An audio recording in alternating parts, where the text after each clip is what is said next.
A las muy buenas, señoras y señores, chicos y chicas, seáis bienvenidos a uno de los programas más veteranos en la historia de la televisión, porque sacamos pecho cuando decimos que llevamos más de 25, casi 26 años ininterrumpidos.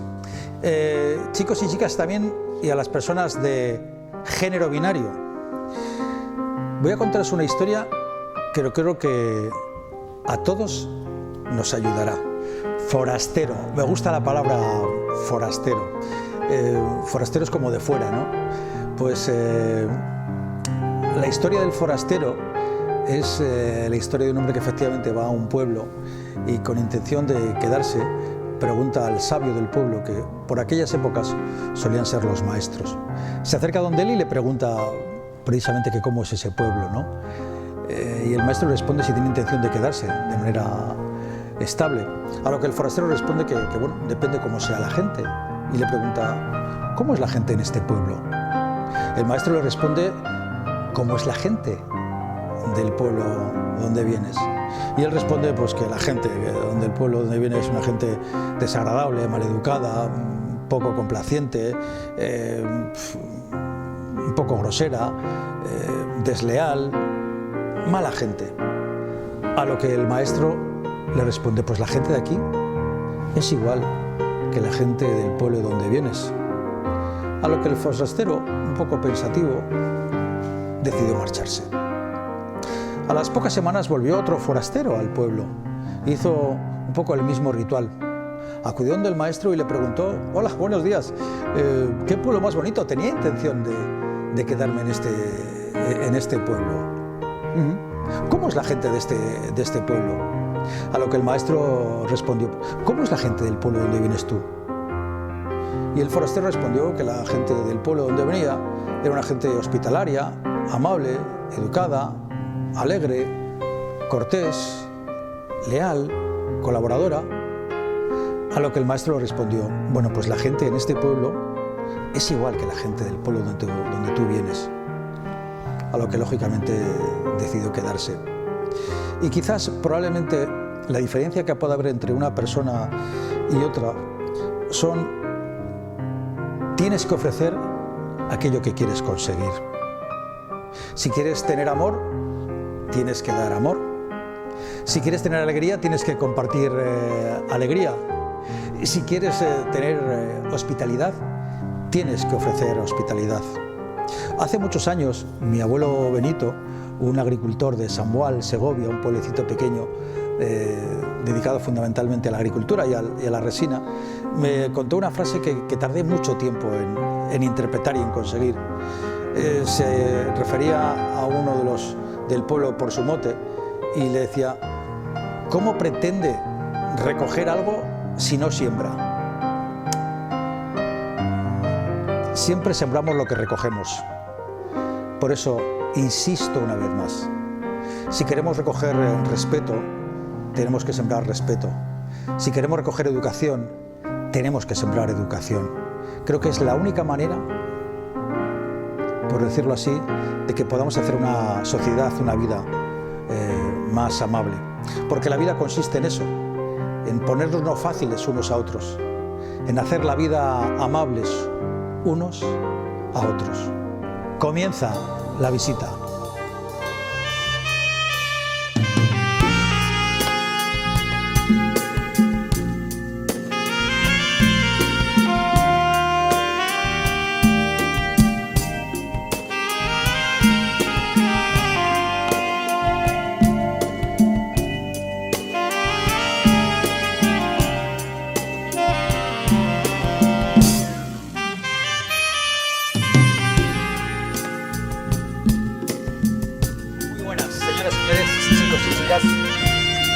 Pasen y vean, esto es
las cosas que parece hasta un milagro que después de tantos años siga viendo en tu mirada esa luz que delataba que un poco te gustaba y ese poco se hizo fuego, se hizo hoguera, se hizo alma, se hizo luz.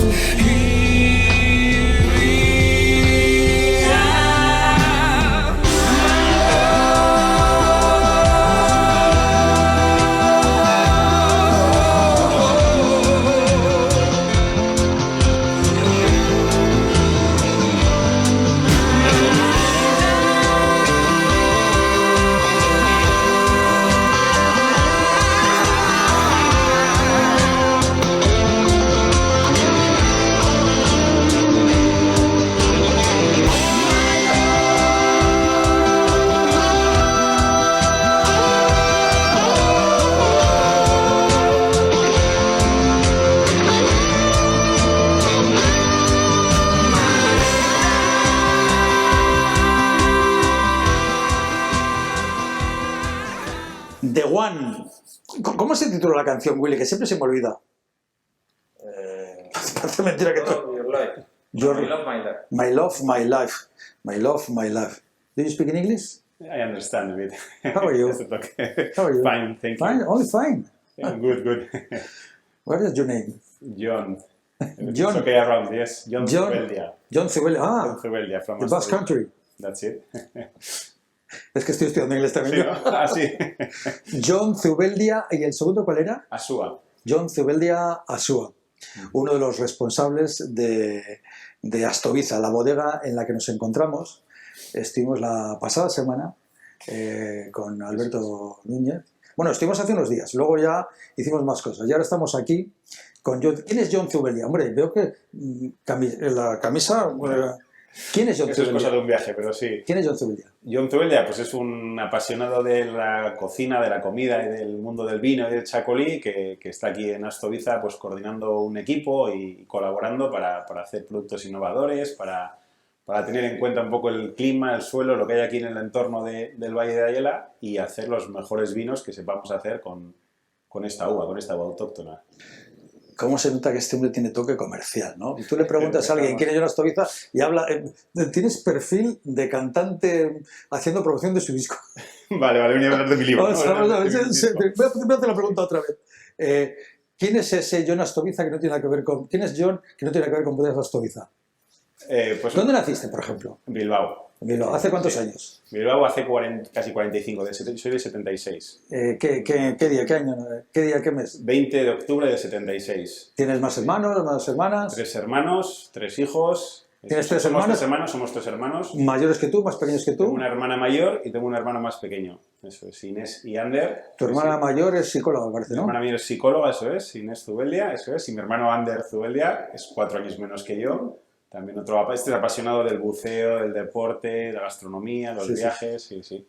¿Y el otro que falta? No lo soy, yo soy bueno. el del medio. Tú eres el La costa del medio, sí. del medio, El ¿no? equilibrio, sí. ¿Y de qué zona de Bilbao eres? A ver, ¿dónde naciste? Bueno, soy Asúa, con lo cual de la zona de Egaña con Alameda Recalde, el Chacolí de Zoyo, está cerca de la Alhóndiga, Sí, cerca de la un Avenida. poquito más al sur, y ahí estaba, bueno, la familia tenía el Chacolí de Zoyo, panaderías Zoyo, Sí. que somos del centro de Bilbao, pero bueno... Mucha gente a día no recordará que la Alhóndiga era un almacén de vinos. Allí estaba lleno de... Y yo recuerdo, mi padre trabajó durante un tiempo allí, el olor que entrabas allí olía a vino, que luego se llevó a Recalde, la Alhóndiga. Hoy es un centro cultural, pero durante mucho tiempo fue un gran almacén de vino.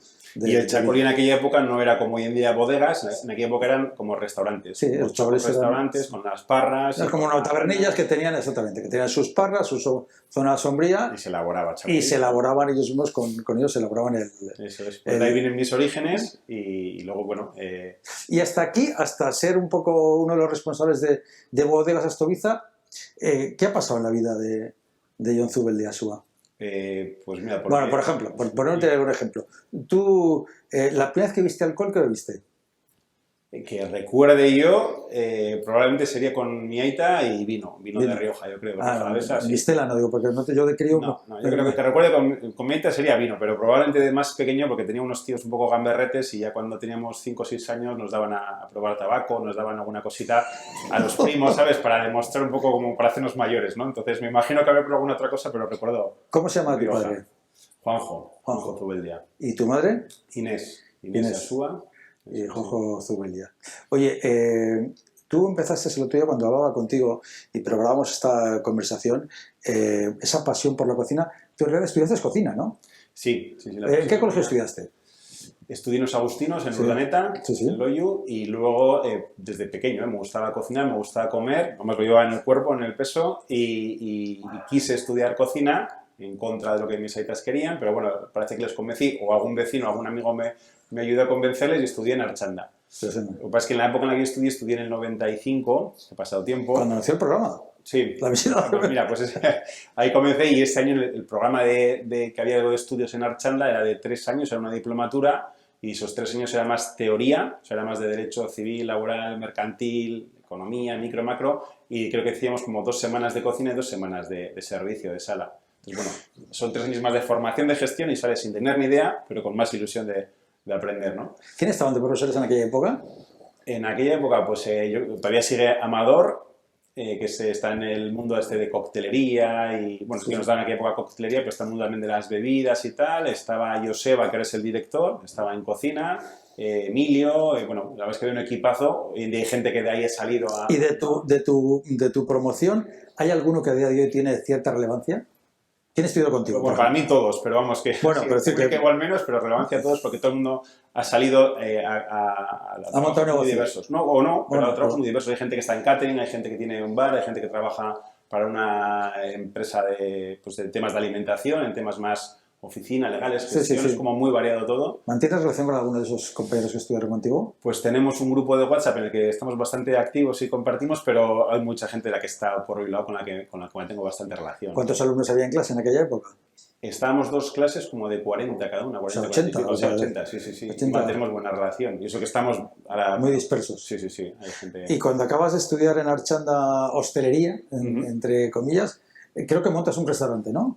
Sí, bueno, primero prácticas. Desde la escuela nos envían de prácticas. Yo tengo la suerte, entre comillas, nos envían a París, a 4 alumnos, y llegamos allí a un hotel en el que no sé si era recursos humanos o la directora, se esperaba solo una persona, ¿no? una becaria. Y estábamos 4. Entonces nos tuvieron que buscar un lugar donde no lo habían previsto y a mí me tocó en bodega preparando los vinos de todos los eventos. Entonces en Francia, en París, en el mejor hotel y preparando vinos, pues tuve la suerte, con el desconocimiento, no conocía mucho el mundo del vino, pero que de probar pues vinazos, ¿no? En aquella época. Oye, ¿y qué hacían? ¿Os dejaron una habitación de la habitación del hotel o os metieron a una casa? ¿Dónde vivíais? No, en este caso nos tuvimos que buscar la vida y encontramos un apartamento, vivíamos en un apartamento. ¿Y vivían los 4 juntos? Vivíamos los 4 juntos y venían otros compañeros que no hacían prácticas ese verano, así, pues venían a vernos. ¿Y quién cocinaba allí? Pues mira, la verdad es que pasamos muchas horas en el propio hotel trabajando. Sí. Y cocinamos muy poquito, porque estás en París y cuando no trabajas, pues normalmente estás en la calle y con poco dinero, pues comías lo que había en la calle, los kebabs y lo típico de París, de la calle. Ahí está, supongo y sospecho o intuyo que puede estar 3-4 meses, ¿no? En París, 5. ¿De allí que dónde te vas? De allí a trabajar en Inglaterra, a un hotel en el que lo mismo, pues por ser jóvenes y por ser aprendices nos metieron a fregar platos y camarero y bueno, diferentes servicios, pero bueno, era una experiencia muy chula, una experiencia muy bonita. Sí, de ahí paso ya a cocina, más serio. ¿En Londres también? No, aquí ya paso a Francia, bueno, a Iparralde, en Don Iván Egarasi, el Hotel Le Pyrénées, que tiene 2 estrellas Michelin, y ahí ya paso a cocina. Además, Fermina Rambí, el propietario, me acoge como su hijo y lo mismo estoy en cocina, que me lleva a seleccionar quesos o a elegir las ostras o a elegir los foies, o sea, muy de producto, muy bonito.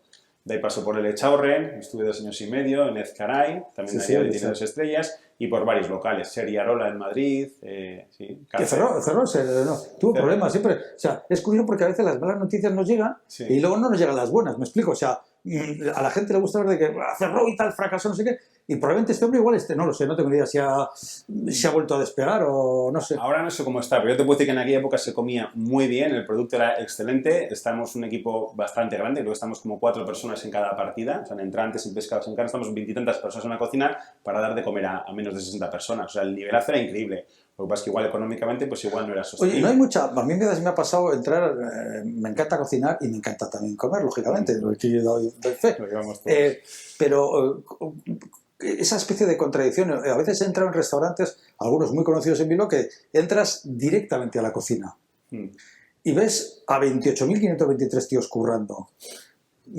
¿Cómo? ¿O la mitad no cobran? No, ¿cómo se puede hacer eso? Eso normalmente no es sostenible. Normalmente la gente, o sea, ahí suele haber personas becarias que no cobran, pero bueno, que yo siempre lo defiendo, que tienen su oportunidad. Sí, ojo, sí. Yo, gracias a esos stats que se llaman en cocina, gracias a eso he aprendido muchísimo. Entonces, no cobras, es verdad, pero tienes una oportunidad de manejar unos productos y de aprender técnicas de cocina que de otra manera no aprenderías.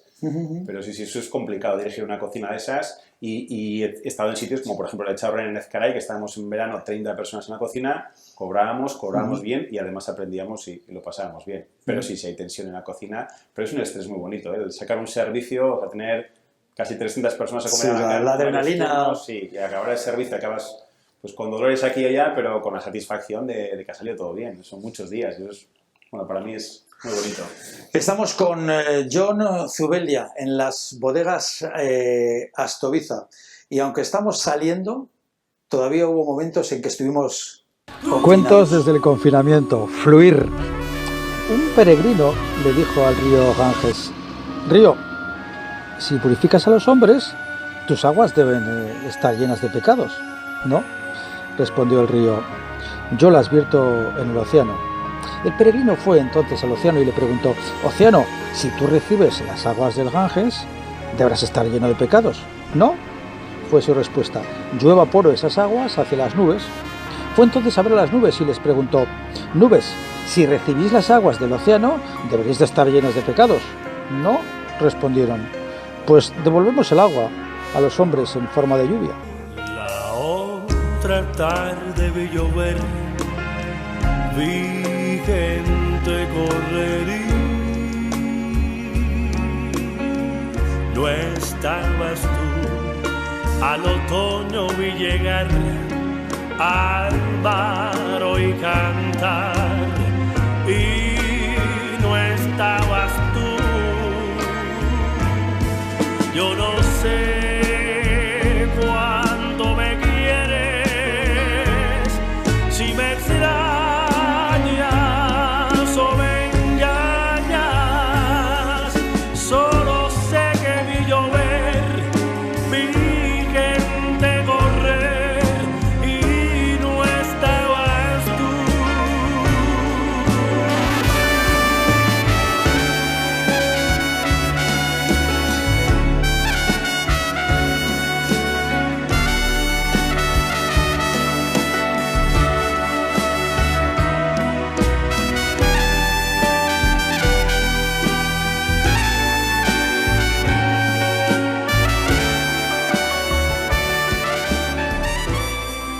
Don Iñaki García Uribe. ¿Y de tercero? Arrue. ¿Y de cuarto? Rodrigo. Yo me llamo Juan de Orozco y cuando como no conozco. Es una copla caribeña colombiana de una dramaturga bonaerense que un día hablaremos de ella, pero Oye, tiene tú, un recorrido. escúchame, tú deberías de ser cocinero también, ¿eh? Yo fui fraile. Bueno, sí, verdad. Y más para cura, sí, verdad. Que es antes que el cocinero. Sí, sí. Pero no hemos venido a hablar de mi libro. Hemos venido a hablar de Jon Zubeldía Asúa. Vale. Bueno, todavía hemos hablado de vinos, podemos hablar en cualquier momento, pero creo que la vida de Jon también ha sido ciertamente apasionante. Y una de las cosas, igual te trastoco todo lo que vas pero una de las cosas, a mí me pone en contacto con Jon Zubeldía don Mariano Remiro. Y me pone en contacto porque Jon Zubeldía es socio de Mariano Remiro, entre otros, de la marcianada bilbainada de un aragonés de comprarse un bosque en Orozco. Un Pues bosque sí, de hayas. Sí, de hayas mochas, un bosque mágico. Es una bilbainada, no cabe duda, y parte de la culpa la tiene John.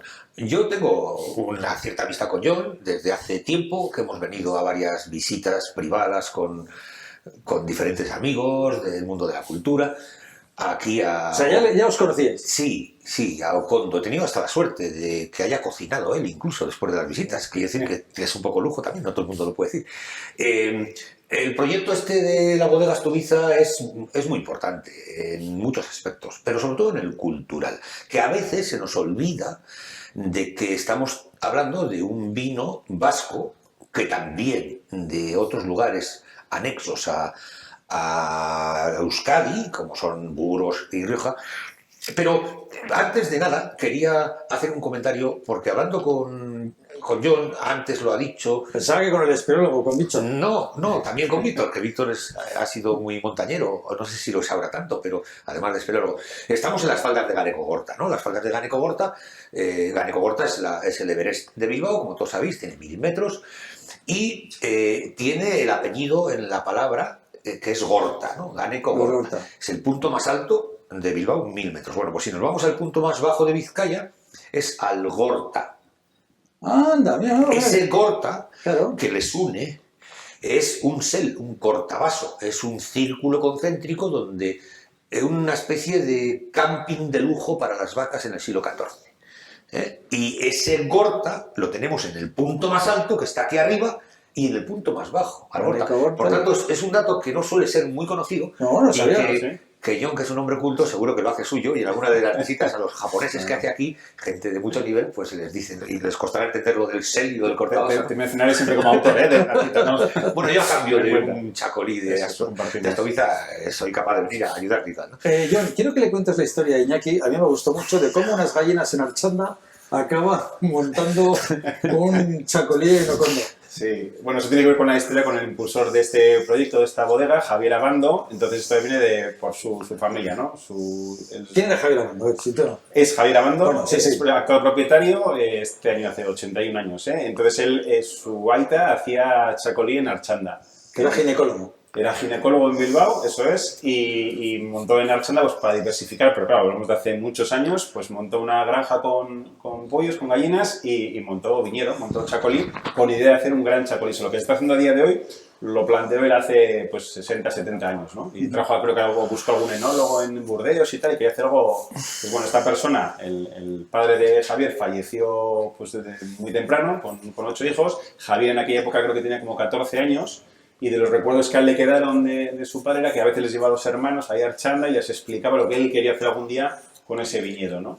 Entonces él se quedó con una cosa y dijo, bueno, si algún día puedo ahorrar o puedo montar un proyecto como el que quiso mi padre, pues en honor a él, ¿no? Lo haré, ¿no? Y la verdad es que, pues bueno, aquí estamos a día de hoy. Él estuvo como 10 años con algún amigo de su padre buscando viñedos orientados al sur, lejos del fondo del valle para que tengan más insolación o más luz y tal, y al final pues dio, siendo el de Bilbao, de Archanda tal, pues dio con esto de este viñedo de Oquendo y tras 10 años de viticultura aquí es cuando quitó un poco de viñedo para meter la bodega. Es curioso que sobre el chacolí, sobre el vino blanco vasco por excelencia, no se ha escrito mucho, se ha escrito sueltos, pero en lo que es bibliografía propia tenemos poca documentación. Mi buen amigo Juanjo Hidalgo, la audioarra residente en Amurrio, aquí muy cerquita, escribió el libro de Chacolí en Álava, y que es la única entrega así un poco potente que tenemos, pero se acaba de publicar hace muy poquito en Eusko Ikaskuntza un pedazo de libro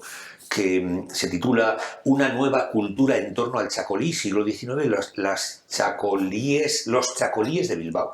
Dentro de los cuadernos de antropología y de etnografía lo ha escrito la investigadora María Olga Macías Muñoz, y es un trabajo que llama la atención desde el punto de vista de cómo la sociedad bilbaína, sin clases, es decir, los ricos de la Gran Vía y los que vivían en Churdínaga, que incluso todavía sin construirse las casas actuales, se juntaban en Deusto, también en otros sitios, pero sobre todo en Deusto, donde estaban esos chacolís. Yo iba a Churdina, yo a la chocolate de Churdina. Con mis padres, bueno, y a uno que había en Deusto. Correcto, ese es el hábitat del mundo del chacolí cuando se populariza, ¿no? Que es como las cerveceras después. Sí, era una cervecera, sí, era como una idea, cervecera, ¿no? exactamente. Ahora el chacolí es un vino, vamos a llamarlo de lujo, ¿no? De hecho, un pote de chacolí en García Ribero igual vale más de 2 euros.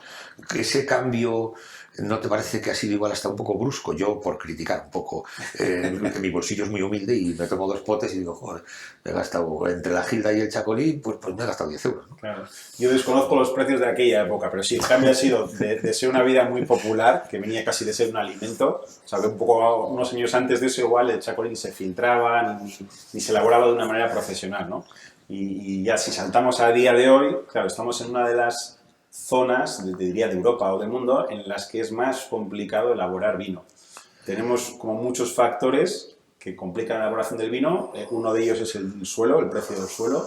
Tened en cuenta que en la zona de Guipúzcoa, que Vizcaya, que Álava, el suelo aquí es casi 3 veces más caro que en Rioja y más de 10 veces más caro que en La Mancha, ¿no? O en otros sitios. Entonces, la climatología ayuda a no producir mucho, las producciones son más reducidas, la mano de obra aquí es más cara. No quiero justificar precios, pero digo que los factores que entran un poco en la elaboración del vino eso es de manera profesional y las inversiones, la idiosincrasia que tenemos aquí por la orografía y por el suelo y todo, las bodegas somos muy pequeñas. Entonces, eso que has explicado de lo del precio del suelo es algo fundamental y es muy poquito conocido. Y es, digamos, la ecuación que explica, en parte, también con la elaboración tan profesional que las bodegas aquí en Euskadi lleváis a cabo, ¿no? El chacolí, te quería preguntar, y no me iba a ir de aquí sin que te mojes tú, acerca de lo del chacolín con CH de Miranda de Ebro, por ejemplo, y el chacolí de Guetaria, que es un poco, son los primeros que lo ponen en escena como un vino potente, ¿no? Por ejemplo, para que no sepa, en Miranda de Ebro hay una calle, que es la calle de los chacolís, donde hasta hace unos años solamente se bebía chacolí y se poteaba de bar a bar por toda la calle, por chacolí de Miranda de Ebro, por supuesto, ¿no? En la zona, la zona de Mena, en Castro Urdiales, en Laredo, en infinidad de sitios cercanos a nosotros, al País Vasco, se hacía chacolí porque es un vino de recurso, porque es un vino que se hacía para consumo propio en las casas, en los caseríos o en las casas de campo, ¿no? Porque no había dinero para comprar vino de Rioja, ¿no? Que aquello era un lujo, ¿no? Entonces, de ahí viene el concepto de chacolí. ¿Qué nos puedes aportar al respecto? John, tú que eres un catedrático. No, para nada. Pero no, yo tengo una visión bastante objetiva, en el sentido de yo, dentro de mi etapa de cocina, también tuve un restaurante pequeño en Puzcurrita de Río Tirón, que está muy cerca de Miranda de Ebro. Sí. Entonces, esto ha sido hace más de 10 años, pero a mí me comentaba la gente que tiene las bodegas pequeñas, estos oscalados antiguos y tal, que el chacolí que ellos conocían de Miranda en aquella época, o sea, anterior al año 2000, eran los vinos malos de Rioja. Muchas veces iban a precio barato en granel a Miranda y de Miranda venía a las alhóndigas de aquí o a las alhóndigas de muchos sitios como el vino de mesa, el vino del menú, el vino barato.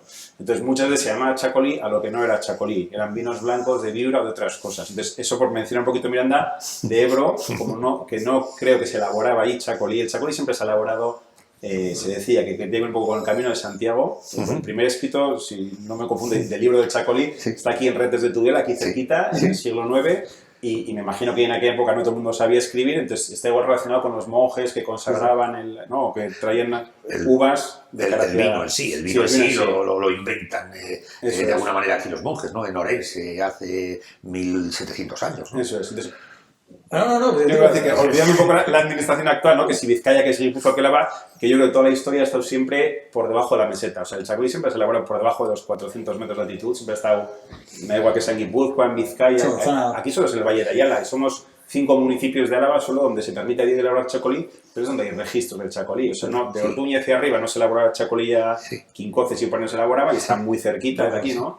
Y entonces sí es verdad que se ha elaborado chacolí en zonas de Cantabria, en zonas de Burgos, pero al igual que, por ejemplo, eso pasa en todo el mundo, al igual que en Rioja, se elabora un poquito de Rioja en Navarra, un poquito de Rioja en Miranda, y está permitido. Hasta los hinojosos, te dije un día. Sí. Entonces, a día de hoy que sí es verdad que genera más polémica, pero es más tema social, el querer hacer chacolí en todo Burgos, no tiene sentido hacer chacolí en Aranda de Duero, o en Cantabria no tiene sentido hacer chacolí casi en Asturias. Entonces, bueno, yo creo que el gobierno vasco lo que hizo igual fue intentar proteger esta producción y nunca entrar en esa polémica de si se debería permitir o no, pero debe ser desde luego que municipios localizados y que puedan demostrar que se ha hecho chacolí antiguamente. Pueden demostrarlo y yo creo que no todo Don es de Iñaki alguien en García concreto. Uribe, desde las bodegas Astovice, y con John Zubeldia nos vamos a ir, gracias por venir, Iñaki, No hay de qué. nos vamos a ir hasta Bilbao, al Guggenheim, para hablar con Pupi. Permitidme que os hable hoy, aunque estas imágenes, como veis, son un poco antiguas, fue cuando se estaba construyendo el Museo Guggenheim, que os hable de Pupi, del cachorro. Mucha gente era reacia y contraria. Mayoritariamente la sociedad cultural de Bilbao por aquella época estaba en contra de que Bilbao se rindiera y doblegara ante los americanos, y lo consideraban como una especie de invasión. Hubo grandes debates, yo tuve la suerte de participar en alguno de ellos, como rara avis, que se celebraban, por ejemplo, en la biblioteca, en el salón de actos de la biblioteca de Bilbarrieta, donde pues, pintores, artistas, músicos no veían con buenos ojos, a pesar de que en un montón de noticiarios, como veis, aparecía un poco la noticia de la construcción del Museo Guggenheim en Bilbao. Pese, digamos, a cuestiones políticas y al margen de personas que lo inauguraron, como se puede ver, siempre fui partidario de que un elemento como esto fuera un dinamizador y un revitalizador de ciertas culturas. Y cuando uno tiene la posibilidad de poder salir fuera, de viajar al extranjero y ver, como digo, sensibilidades diferentes, puede captar un poco que este tipo de cosas siempre van a traer algo bueno. Lógicamente todo es mejorable, claro que sí, pero bueno. Y como vengo a hablaros de Pupi, esto que estáis viendo ahora es un poco el cambio que hacen de las flores, y os contaré qué tipo de flores son las que se ponen en función de las temporadas que hay. Hay fundamentalmente dos cambios, en invierno y en verano, pero os voy a hablar de Pupi y de quien creó a Pupi.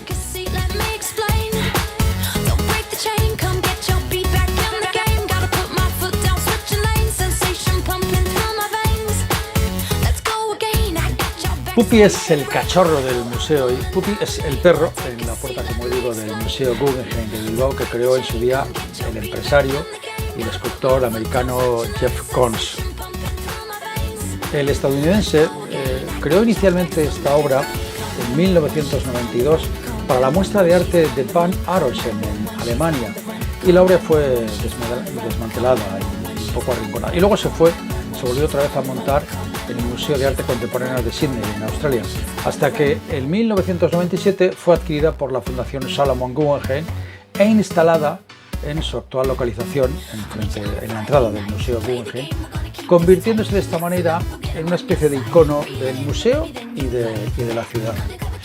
Representa, como digo, un cachorro canino de la raza West Highland o White Terrier, y se compone de una estructura de acero recubierta de plantas naturales que, como os he dicho, se reemplaza a medida que dejan de florecer. Son 2 veces al año las que se renuevan, y el periodo son flores invernales o veraniegas, que cuando se van marchitando pues se cambian. Y el manto de flores invernal está constituido por 65.000 pensamientos, que son sustituidos en el estío pues por begonias, alegrías, petunias, lobelias, claveles indios, claveles chinos, y una gama de colores que van pues desde el rojo, pasando por el naranja, el rosa, hasta el blanco, con unas dimensiones de unos 13 metros más o menos por 9 y por 8 de ancho. Podemos verle cómo preside esa entrada. Jeff Koons, que estuvo casado durante un tiempo con la política, digo política porque estuvo en el Partido Radical Italiano, y actriz, antes fue actriz porno italiana, aunque todo el mundo la conoce como, estoy hablando de Cecciolina, perdón, y aunque todo el mundo la conoce como italiana, no es italiana, sino es húngara. Se llamaba Elena Anna, aunque es conocida como Cecciolina o Ilona Starner. De esa relación nació un hijo, Ludwig, que luego Cecciolina se lo volvió a traer a Europa, aunque curiosamente el gobierno le dio, le concedió a Koons la patria potestad y la tutela. Bueno, pues Koons diseñó esta escultura con la finalidad un poco de atraer y de suscitar optimismo, infundir un poco pues ánimo, confianza y cierta seguridad. Cuando lo creó, estaba, como digo, casado con Ciocciolino, ¿eh? Pupi es, como veis, majestuoso y robusto al tiempo, ¿no? que hace guardia de esas puertas del museo y llena un poco pues, de admiración y de alegría. Koons, además, Jeff Koons, tiene fama de ser un plagiador, ¿no? Porque por las numerosas obras que ha copiado o por lo menos en las que se ha inspirado y porque siempre ha utilizado agencias de publicidad para poder vender sus obras, ¿no? No le dotan ninguna creatividad porque copia, ni tampoco ninguna especie de... porque él no es quien lo crea, sino que él tiene la idea y manda a un equipo de personas, de 30 personas que tiene, a que hagan sus obras. Él solamente tiene la idea o se inspira en obras que... gran parte de esas obras que vais a ver tienen un original por ahí, ¿no? Y de Pupi decir también que existe una copia exacta en una finca de de un excéntrico millonario que se llama Peter Brandt, que tiene a su vez un hermano, Harry, en Connecticut, en Estados Unidos, donde las fiestas que monta, bueno, pues son como bastante espectaculares. Koons, además de Pupi, como vais a poder ver, tiene un montón de obras pop que son muy conocidas. Sea como fuere, que sirva esta reseña un poco pues para incitar a que la gente venga y se acerque hasta el Guggenheim y contemplar al cachorro, a Pupi.